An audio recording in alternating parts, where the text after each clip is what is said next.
اس پر بھی خمس واجب ہے۔ لہذا یہ ہمارے مذہب شیعہ کی جو ہیں اس کے مختصات میں سے ہے کہ ہم صرف اس مال پر نہیں جو کافروں سے ملے، باقی چیزوں پر بھی جو سال کے بعد بچ جائیں اس کو خمس واجب جائیں۔ اللہم صلی علی محمد وعلی محمد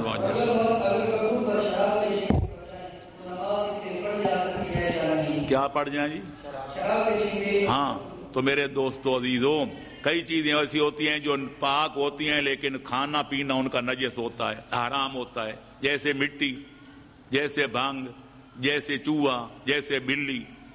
زمین پاک ہے، نجس چیز کو پاک کرتی ہے لیکن کھانا اس کا حرام ہے۔ چوہا بلی ان کا جسم پاک ہے، ہاتھ گیلا لگ جائے تو نہیں دھونا پڑتا لیکن ان کا گوشت کھانا حرام ہے۔ نجس العین چیزیں اگر وہ جاندار ہیں تو تین ہیں، ایک کافر، دوسرا کتا، تیسرا خنزیر۔ اور جو غیر جاندار چیزیں ہیں ان میں سے جو ہے شراب، یہ سیال چیز ہے پیشاب کی طرح، پیشاب بھی نجس، شراب بھی نجس۔ لہذا اگر چھینٹے کپڑے پہ پڑ جائیں تو جب تک پاک نہیں کیا جائے گا اس کپڑے میں نماز نہیں پڑھی جا سکتی، ہمارے فقہا کا اتفاق ہے۔ جی اگلا سوال ہے کہ معصومین کے پاس کتنے اسم اعظم کافی موجود ہوتے ہیں؟ میرے عزیز محترم، جہاں تک احادیث کا تعلق ہے اصول کافی میں یہ روایتیں موجود ہیں، بصائر الدرجات میں ہیں، باقی سینکڑوں کتابوں میں ہیں کہ خالق اکبر کے پاس اصل جو ہیں اسم اعظم 73 ہیں، کسی نبی کو 2، کسی کو 3، کسی کو 5، کسی کو 25۔ تو محمد و آل محمد کے پاس اسم اعظم کے 72 حرف ہیں۔ اللہم صلی علی محمد وعلی محمد۔ یہ تو وہی یاد ہے، سور کا گوشت کھانا جائز ہے یا ناجائز؟ شطرنج اور پھر جواز کا سوال ہی پیدا نہیں ہوتا۔ ادھر ہم شطرنج بھی کہتے ہیں تو پھر سوال کرتے ہیں شطرنج جائز ہے یا ناجائز؟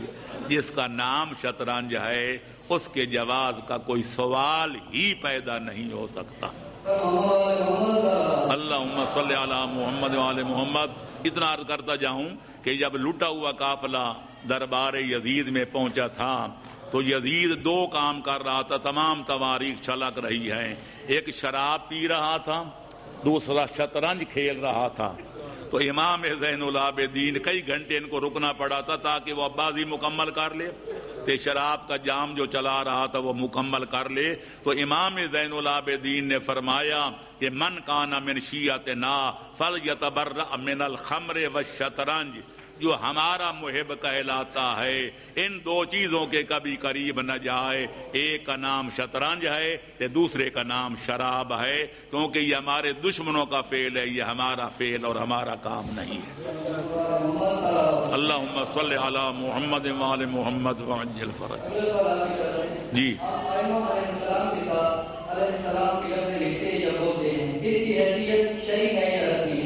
میرے محترم، شرعن یہ ایک عجیب بات ہے، ہمارے بھائیوں نے ایک فارمولہ وضع کر رکھا ہے کہ علیہ الصلاۃ والسلام یہ صرف نبیوں کے نام کے ساتھ بولنا چاہیے، کسی غیر نبی کے ساتھ خواہ وہ امام ہو یا کوئی ماموم علیہ السلام اور علیہ الصلاۃ نہیں لکھا جا سکتا۔ اس کے جواب میں تفصیلات کو چھوڑتے ہوئے چونکہ میں نے اپنی کتابوں میں اس کی بڑی وضاحت کر دی ہے، اجمالاً اتنا عرض کروں گا اگر قرآن پڑھا جائے اس سے بھی ثابت ہوتا ہے کہ غیر نبیوں پر بھی صلوات پڑھنا جائز ہے۔ خالق اکبر اپنے پیغمبر کو حکم دیتا ہے کہ میرا حبیب خذ من اموالہم صدقۃ، لوگوں کے مال سے زکوٰۃ وصول کریں اور جب وہ زکوٰۃ دیں تو صلی علیہم، ان کے لیے دعائے خیر کیا کریں، یعنی صلوات بھیجا کریں تاکہ ان کی فإن الصلاۃ سکن لہم، آپ کی دعا و صلات سے ان کے دلوں کو تسکین ملتی ہے۔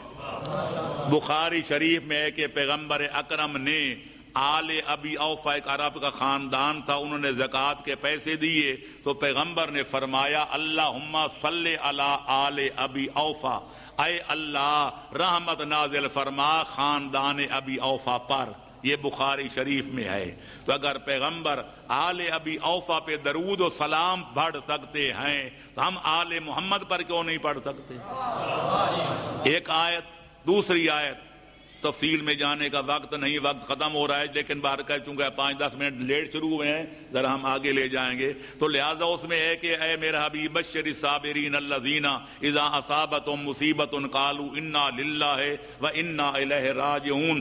اے میرا حبیب میرے ان بندوں کو خوشخبری سنا دو کہ جب ان پر کوئی مصیبت آئے تو وہ ناراض نہیں ہوتے، اللہ پہ نزلہ نہیں گراتے، جزا فضا نہیں کرتے، بلکہ کہتے ہیں انا للہ و انا الیہ راجعون.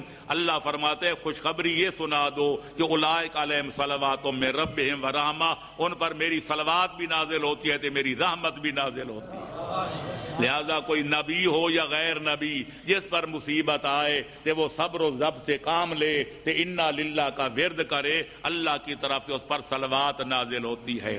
تو یہ قرآن کی آیتیں آپ نے پڑھ لی. اب آؤ ذرا اس کی حیثیت دیکھیں کہ ہم کہتے ہیں حضرت علی علیہ السلام علیہ السلام کہیں یا صرف علیہ السلام. ملا علی قاری ہمارے بھائیوں کے بڑے نامی گرامی عالم ہیں، انہیں شرح فقہ اکبر امام اعظم کی کتاب ہے فقہ اکبر، چھوٹی سی عقائد کے بارے میں، اس کی شرح لکھی ہے. اس میں جہاں علی علیہ السلام کی نام کی ذات علیہ السلام کے لہقہ کا ذکر آتا ہے تو وہ کہتے ہیں علیہ السلام کہنے میں حرج تو کوئی نہیں. اہل سنت والجماعت کا عالم علامہ ملا علی قاری کہتا ہے کہ علی علیہ السلام کہنے میں حرج کوئی نہیں. کیوں کہ جب ہر مسلمان ایک دوسرے سے ملتا ہے تو کہتے ہیں السلام علیکم، تم پہ سلام. تو علیہ السلام کا معنی ہے اس پہ سلام. یہ علیکم جو ہے یہ ضمیر جمع مخاطب کی ہے، تو علیہ جو ہے واحد مذکر غائب کی ہے. جب ہم کہہ سکتے ہیں تم پہ سلام تو کیوں نہیں کہہ سکتے اس پہ سلام؟ کہتے حرج تو کوئی نہیں پر کہنا نہیں چاہیے. عجیب لطیفہ یہ ہے کہ علیہ السلام نہ لکھنا چاہیے نہ کہنا چاہیے. کیوں؟ کہتے ہیں فَإِنَّ قَوْلَ عَلِيٍّ علیہ السلام شعار للرفضہ. یہ علیہ السلام کہنا علی کے نام کے ساتھ رافضیوں کا طریقہ بن گیا ہے. اگر ہم بھی کہیں گے تو لوگ ہمیں بھی وہی سمجھیں گے. اچھا جی، اگلی بات بھی سناتا جاؤں. تو پھر کہو علی رضی اللہ تعالیٰ عنہ، کہتے ہیں رضی اللہ بھی نہیں کہہ سکتے کیونکہ اللہ ناراض جو نہیں ہوا. تو پھر کہتے ہیں کہنا چاہیے کرم اللہ تعالی وجہہ، علی کا چہرہ اللہ نے ہمیشہ مکرم رکھا. کیا مطلب؟ کہتے ہیں لِأَنَّهُ لَمْ يَعْبُدْ لِصَنَمٍ قَطُّ، پیغمبر اسلام کے بعد پوری کائنات میں علی وہ ذات ہے کہ جس نے اپنی ولادت سے لے کر شہادت تک ایک لمحے کے لیے یہ پیشانی اللہ کے سوا کسی کی چوکھٹ پہ نہیں جھکائی. یا علی. چلو اللہم صلی علی محمد وعلی محمد وعلی.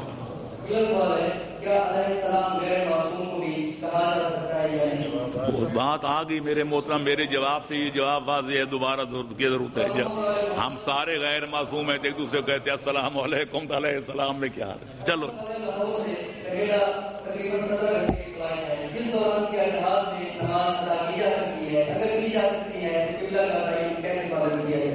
کیا جی کیا پوچھا کیا کہا؟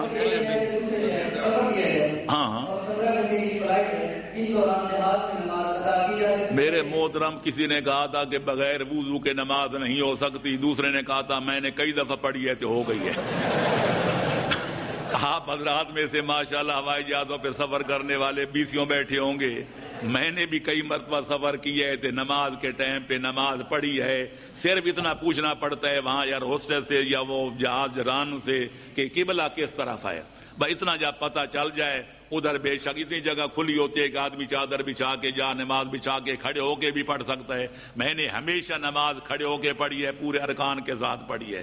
تو لہٰذا آپ بھی پڑھنا چاہیں، لیکن اگر اتفاقاً کوئی ہچکولے کھا رہا ہو جہاز تے اگر وہ کوئی ایسی مجبوری ہو کہ جگہ کھلی نہ ملے تو آپ اسی سیٹ پہ بیٹھ کے پڑھ سکتے ہیں. پھر چہرہ تھوڑا سا بدل دیں جدھر کہ آپ کو قبلہ آئے. اور اگر خدا نہ خواستہ آج کل تو قبلہ نما بھی ہیں، قطب نما بھی ہیں، پوچھنا بھی نہیں پڑتا، آپ کے پاس قبلہ نما ہو فوراً پتہ چل جائے گا کہ جی آتی قبلہ کدھر ہے. لیکن میں کہتا ہوں بفرض محال ایسی صورت پیش آئے قبلہ نما بھی نہ ہو اور کوئی بتانے والا بھی نہ ہو، اللہ فرماتے ہیں تم نیت کر کے نماز شروع کر دو، اینما تولوا فثم وجہ اللہ، جدھر تمہارا منہ پھرتا جائے گا میرا قبلہ ادھر پھرتا جائے گا.